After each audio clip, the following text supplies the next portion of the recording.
Halo semua, lanjut lagi untuk cerita episode kedua Kera Sakti. Semenjak cerita tentang Kera Sakti tersebar luas, penduduk beramai-ramai ingin menangkapnya untuk dijadikan milik sendiri. Inilah yang membuat Kera merana, ia mulai putus asa.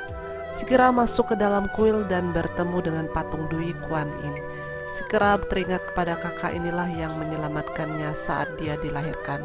Betapa senang hatinya seakan melihat ibunya sendiri, dan ia akan menceritakan tentang kedukaannya. Tak terasa ia pun meneteskan air mata, dan ia melihat patung Dewi itu pun ikut menangis. Ia pun berpikir, kakak pasti sedih dengan kemalangannya, dan si Kera tidak berani lagi untuk menangis lagi. Ia tidak ingin kakak bersedih untuknya kembali.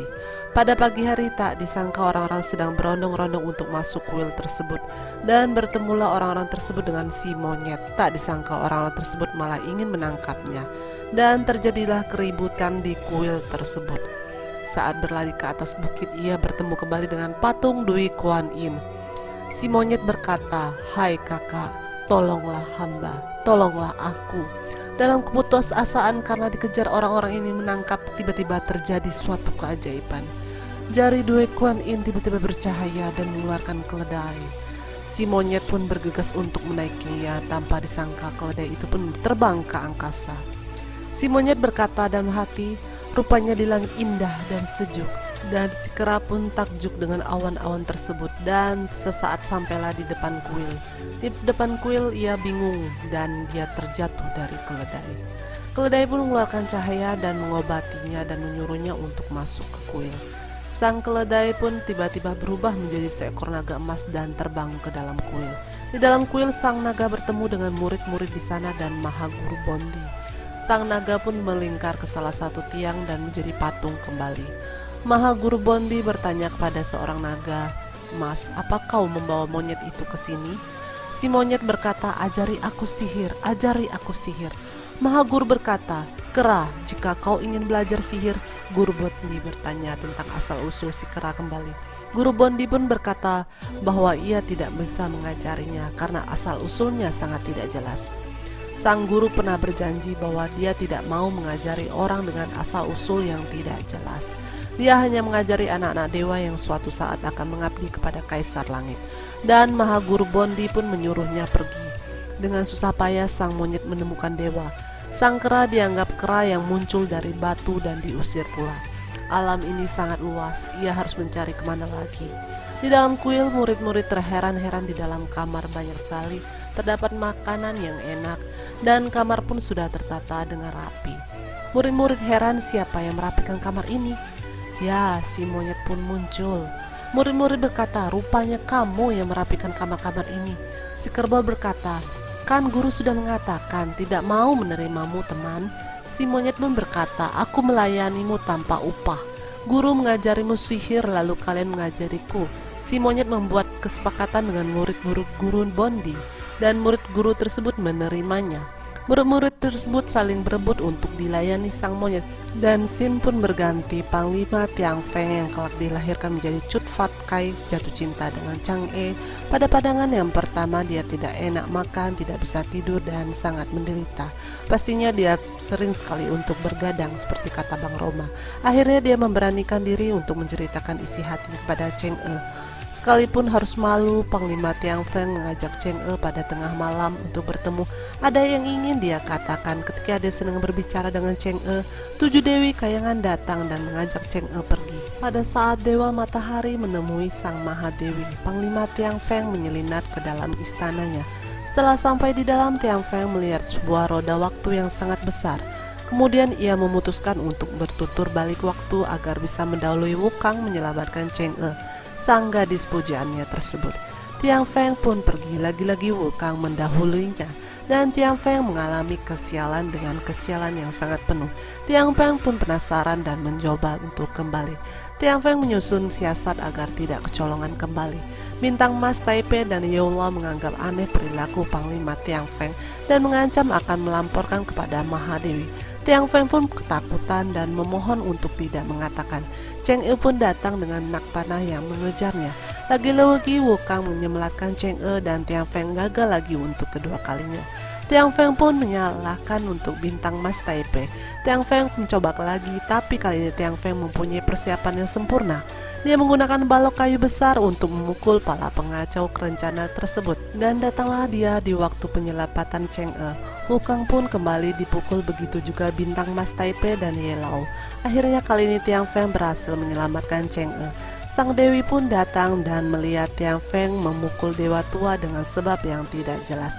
Karena ulahnya Tiang Feng akhirnya dijatuhi hukuman 300 pukulan. Kasihan. Sedangkan Cheng E meskipun diselamatkan Tiang Feng, Cheng E menganggap Tiang Feng adalah lelaki yang aneh sehingga dia tetap membencinya. Sebaliknya makin mencintai Wukong. Setelah menderita pukulan, Tiang Feng bersumpah untuk melumpuhkan Cheng E. Scene pun berganti. Si monyet sedang melayani murid-murid guru Bondi. Karena si kerbau telah dilayani oleh si monyet, akhirnya si kerbau mengajari ilmu yang menghilang. Walaupun ilmu menghilang, si kerbau sangatlah payah. Saat si monyet diberi latihan oleh si kerbau hanya bisa menghilangkan tangan dan kakinya saja, dan membuat si kerbau jadi sasaran bully oleh murid-murid lainnya. Saat ini Kera mencoba ilmu menghilang tersebut. Murid-murid lainnya pun terkejut. Si Kera langsung berhasil dengan ilmu tersebut. Mendengar keramaian guru Bondi pun datang dan memarahi murid-murid tersebut. Sang si monyet pun akan pergi. Guru Bondi pun tahu dan segera menaiki ekor monyet yang belum hilang sempurna itu. Guru Bondi pun menyuruh si monyet pergi dan tidak bisa menerima anak-anak dewa menjadi muridnya. Walaupun murid-murid lain telah memohon kepada guru Bondi. Si monyet pun bertanya kepada guru Bondi tentang syarat menjadi dewa karena tubuh fisiknya saya dengan murid-murid lain, asal rajin dia bisa menjadi dewa.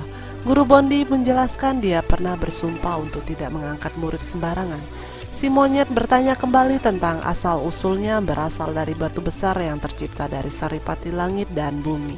Sang guru pun tidak bisa mengelak dan menerima Gokong menjadi muridnya. Guru Bondi pun memberi nama Sung Gokong. Sung Gokong memulai pelajarannya keesok harinya dengan murid-murid lainnya.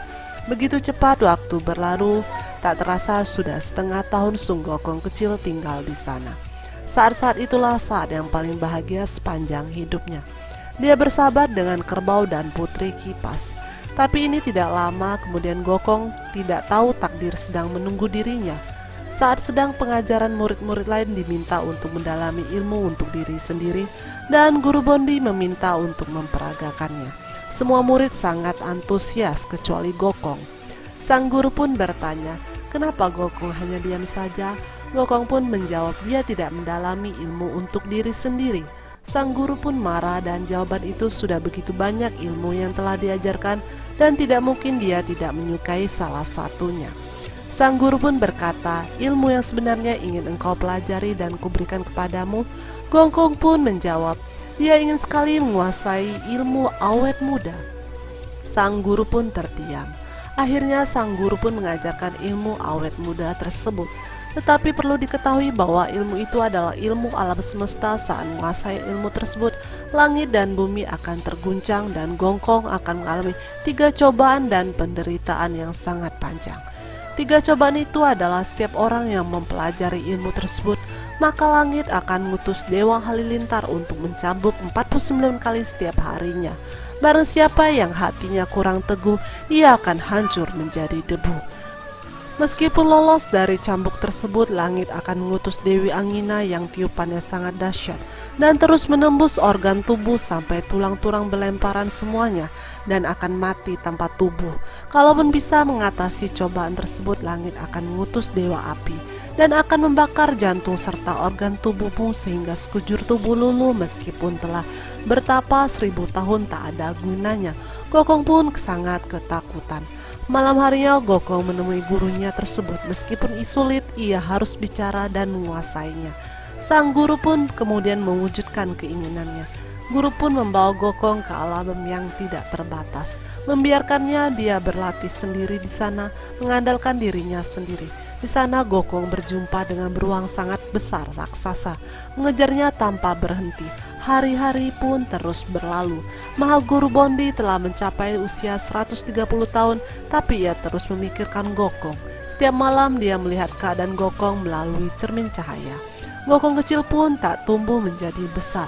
Di alam tanpa batas, Gokong sudah berhasil mengalahkan sang beruang raksasa. Langit bumi bergoncang tanda Gokong telah menguasai ilmu tersebut. Di neraka, arwah pun menangis dan berteriak-teriak tanpa sebab. Sang Buddha Mao Gingling pun memberikan jawaban pastinya di bumi ada akan yang menyerap hawa sakti langit dan bumi dengan berlatih ilmu awet muda. Jadi jangan lupa untuk like dan subscribe-nya ya. Terima kasih banyak. Jangan lupa untuk saksikan dan tunggu untuk episode selanjutnya. Bye-bye.